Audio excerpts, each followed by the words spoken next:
was meant to coordinate this meeting, and then yesterday I was also to prepare a talk for about 10-15 minutes.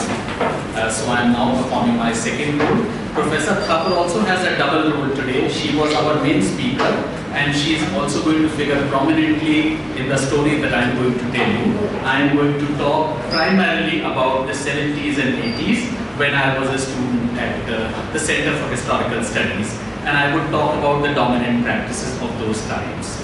Before I do that, just one comment on JNU as a whole, that when it was made in the 1960s, there was a dominant imagination of a university, and there was a kind of a tension between two ideas.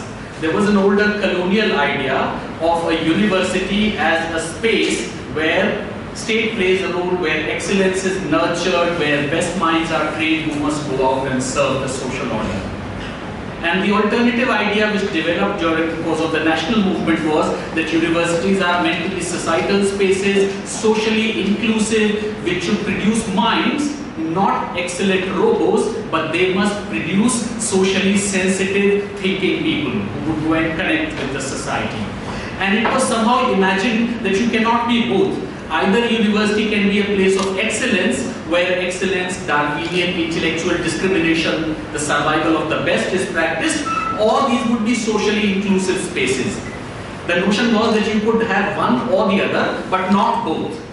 So the choice was to have a center of excellence or a socially inclusive space. And I think one credit of JNU was that it was definitely the first institution which very consciously bridged this gap between excellence on the one hand and social inclusion on the other.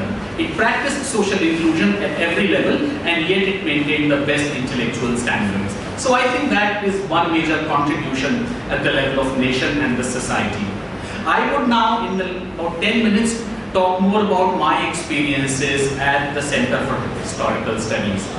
And I think the Center for Historical Studies, the community there, and by that I mean both the teachers and the students, one major contribution was that they created and disseminated a corpus of important social science ideas that were socially engaged, were not articulated from the vantage point of cosmopolitan neutrality, and yet they were not implicated in the social structure. They had sufficient independence from the structure.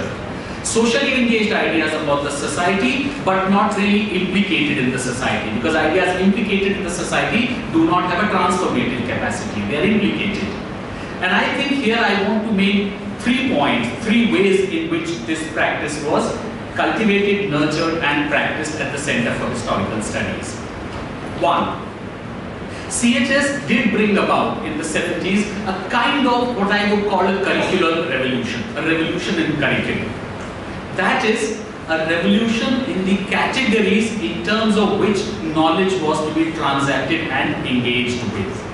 One small example was the focus on historical method.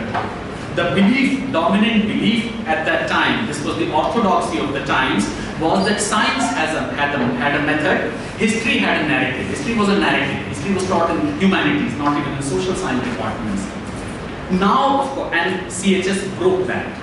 Now, of course, you cannot have an MA history in any university or college which does not focus on historical methods or historiography. It was also here at the Center for Historical Studies that there was a new focus on very, very new kinds of courses: peasant movements, workers' struggles, social protests, role of ideas, social ideas and ideologies. These were very new kinds of forces which have now become, that is now the orthodoxy of the times, but this was initiated by the Center for Historical Studies. It was, I would call it, a curricular revolution. Teaching and research became a kind of a continuous feedback loop. Researches would translate into curriculum would raise questions, and they would require more new research by the teachers and the students. So there was a teaching research continuum. They would impart vibrance to each other, they would enrich each other. And I think that it is that project which is now going to run into trouble with the new decisions that are being taken. But this was one major way in which socially engaged research was practiced at the Center for Historical Studies. Second, the CHS community, and by that I mean teachers and students, they really produced what may be called a truly Indian social science. To do this, it was necessary, it was needed to avoid the pitfalls of Indian exceptionalism on the one hand, treating India as a thing apart, as a different planet, requires a very different categories, European categories not fitting into India, avoiding the pitfalls of Indian exceptionalism, but also on the other hand, avoiding a context-neutral, conceptual cosmopolitanism. Both these pitfalls had to be avoided. Let me give you some non-serious, in a slightly lighter vein, some examples. When we came to CHS as students, we were constantly taught new concepts in the classroom. It was all about learning new concepts. That was the first thing that happened. We learned concepts. Concepts became our currency that we would use outside, etc. So we were given new conceptual currency. But strangely, some of that currency was immediately told that it cannot be transacted. And then why were we given it? In the first semester, we were taught Ancient Society by Professor Thapar and Shreen Ratnagar, where we learned the slave mode of production for the first time. And as we had learned it, we were told that it did not happen in India. And then we learned an Asiatic mode of production and promptly told that this also did not happen in India. So we didn't know why we were being taught all this. In the second semester, there was a course to which Professor Thapar referred, feudalism. And 3 weeks were spent and we learned all about feudalism and what happened.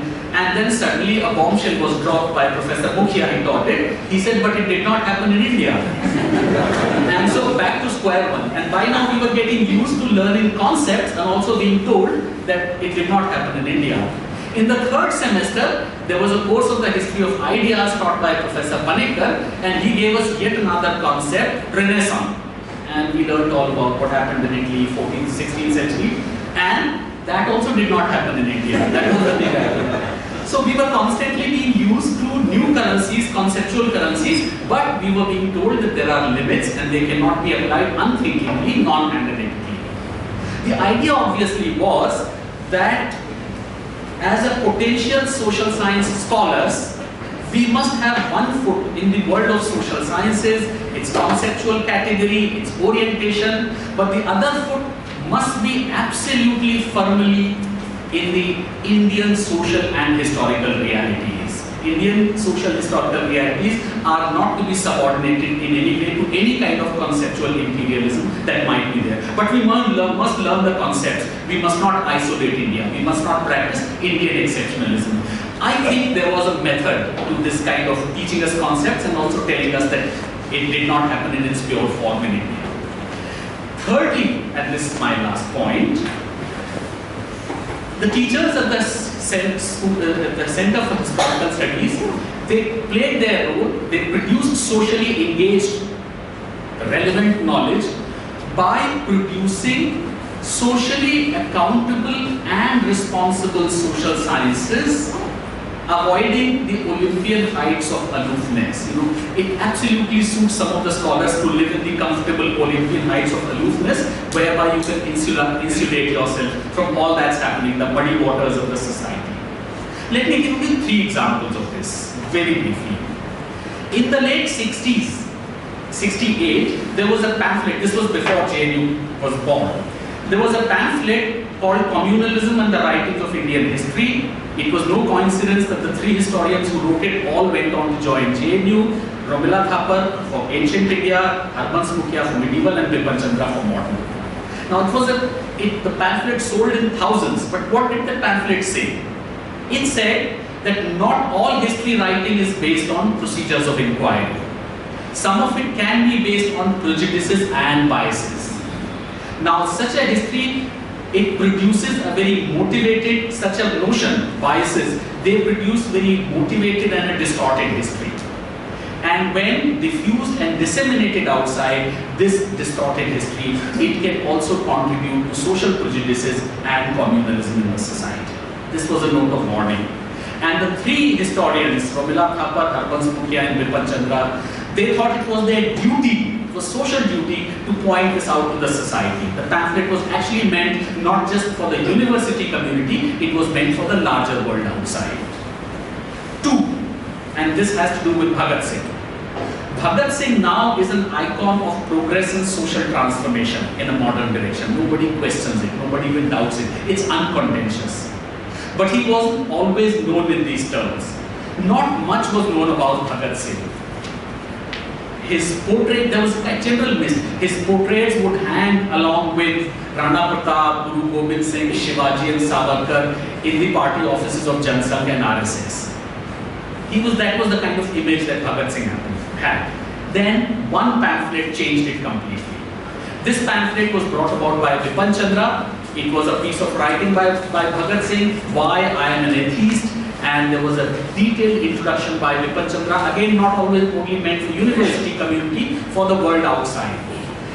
There was a new Bhagat Singh that developed from those pages. And the new Bhagat Singh was an atheist, he was a left-wing scholar, he was a revolutionary committed to the social transformation of the society. Now this Bhagat Singh was too hot to handle by the right-wing forces, and promptly his portraits were removed from the offices. Bipan Chandra had started actually working on a biography of Bhagat Singh, but he left it too late and he obviously could not complete it. He had started writing, but he could not. The 1 rupee pamphlet, now it's expensive, it I think sold into thousands and if not lakhs into copies. It was everybody had it and people read it, and it did quite a bit of circulation. It had an impact, it had a social impact. The image of Bhagat Singh changed completely. The image that we now have inherited of Bhagat Singh, that happened in the 70s, not very much before that. The third example is also about a pamphlet. It was a pamphlet written by the teachers at the Center for Historical Studies. It was all about the movement. There was a Ram Janambhoomi movement, it's called as that. It developed in the 1980s. And this movement made a claim for the building of a grand temple. The claim was made on the basis of history. It was a historical claim. It was about something which it was claimed that a certain event had happened 5 centuries ago, a temple had been demolished, a mosque has been created, and therefore a political claim was being made. So what should the historians do? In particular, what should JNU historians do, who had refused to live in the ivory tower of aloofness? Now they decided to again address the society through some concrete data and information about this historical evidence. It was again written for the larger society. Now on this question, there were interestingly 2 different arguments. First argument was against this pamphlet, again within the center. It said that this is not a question of history, it's a moral and ethical question. What are we going to do if we find out that there indeed was a temple which had been demolished? Are we going to say that it is therefore okay for the mosque to be demolished and the temple to be reconstructed? It was a powerful argument, but there was an equally persuasive and a powerful counter-argument. The counter-argument was that a great claim is being made by a social movement, powerful movement, using history. And we as professional historians, it is our duty to point out correct historical events in a historical order, events that are based on data, procedures of inquiry, valid, legitimate, genuine knowledge. Only historians, people may or may not believe it, but it's the duty of professional historians to supply that information, and it was the pamphlet. It may not have produced a social impact, but it was read by lots and lots of people, that here are these professional historians who think it's their social duty to supply, provide correct, concrete, valid, genuine historical information, which would, if believed, it would change the course of the movement. There are obviously many other examples, but I have picked out some examples from my times and only for the Center of Historical Studies. This was the process in which JNU intellectuals became notorious. So this notoriety has not happened only in the last year or last 2 years. It's a much older habit. It's because of this habit of social scientists and JNU intellectuals and the JNU historians to make it their business, to meddle, to provide information, to intervene in whichever way and provide correct information. Not stand aside, not be aloof. Assert their social role as professional historians, as public intellectuals. They continue to be notorious for this reason. But there is one consolation that they have, and I think that's an important consolation. In the face of all this ridicule and stigmatization, and this is the last thing, in the face of all this ridicule and stigmatization, which has happened since the 80s, not just now, they have refused to fall for the seductive intoxication of social neutrality. Let me explain. Let me take 2 minutes to explain this. It used to be said about a particular philosophical school, Wittgensteinian school in the 1950s, Oxford philosophy it was known. It used to be said about this school that it practiced a philosophy which was, and mark my words, pointless, self-serving, insular and boring. Now, there is nothing unusual about this. These are pejorative words generally used for the other. Pointless, self-serving, boring and insular. But important thing here was that these were parts of the self-image. A virtue was being made about all this. They claimed that they wanted to be pointless and insular and self-serving. There was a virtue in all this. What was the virtue? It was better to be pointless than to be motivated. Only pointless philosophy and social science is better. Otherwise, it's going to serve some purpose, some motive or the other. It's better to be self-serving than to be appropriated by the state or market or some other mega structure. So it's better to be self-serving. It's better to be insular than to sully and muddy your hands in the messy social realities. So even insularity, it was argued, had its own merit. It's also better to be boring because knowledge is not about fun and games, it's not about entertainment. So some bit of unintelligible language, difficult language, some bit of boringness is also a kind of a virtue. Now, it is easy to see that any number of social scientists have fallen for this seductive charm of social insularity through the holy root of intellectual freedom. If you write in a language which is completely unintelligible, then you will never be critiqued or attacked or criticized. Our historians have not done that. It is generally said that ships are safest in the dockyard, but that's not where they are meant to be. The real defense of CHS and JNU teachers and students is precisely this, that they have not chosen the safety of the dockyard. They are out there in the muddy and the troubled waters of Indian society.